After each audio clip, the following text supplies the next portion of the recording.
Guys ധന്യയും മക്കളുമേ അവരെ വീട്ടിൽ പോയി കേട്ടോ. 5 ദിവസമായി. ഒരു സർപ്രൈസ് കൊടുക്കാന്ന് വെച്ച് അവരുടെ അടുത്ത് ഞാൻ പറഞ്ഞിട്ടില്ല ഞാൻ അങ്ങോട്ട് പോകുന്നുണ്ടെന്ന് കേട്ടാ.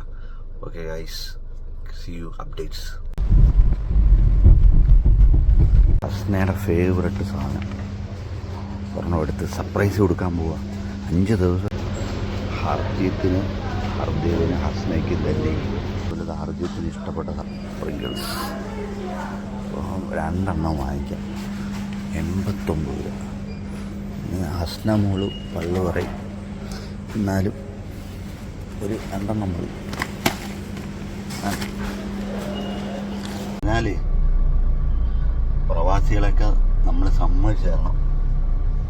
2-3 കൊല്ലമൊക്കെ വൈഫിനെയും മക്കളെയൊക്കെ പിരിഞ്ഞിരിക്കുന്നവരെയൊക്കെ സമ്മതിച്ചതിന് hats off to you guys.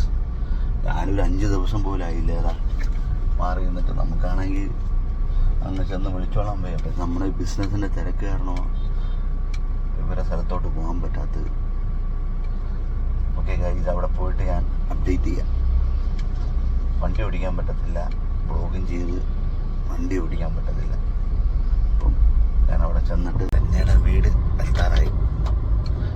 Okay, ധന്യയുടെ വീടെത്തി.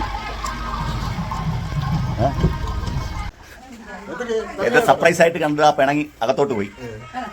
Hello guys, Dhanya ഇരിക്കുകയാണ്. ഹലോ, എന്റെ മോളെവിടാ?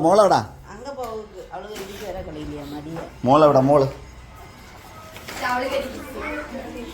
Hello hello. അങ്ങനെ കുറെ നാൾക്ക് ശേഷം ഞാനും ഹസ്ബൻഡ് ഒരുമിച്ചിരുന്ന് ഫുഡ് കഴിക്കും. Okay guys, take care, bye bye.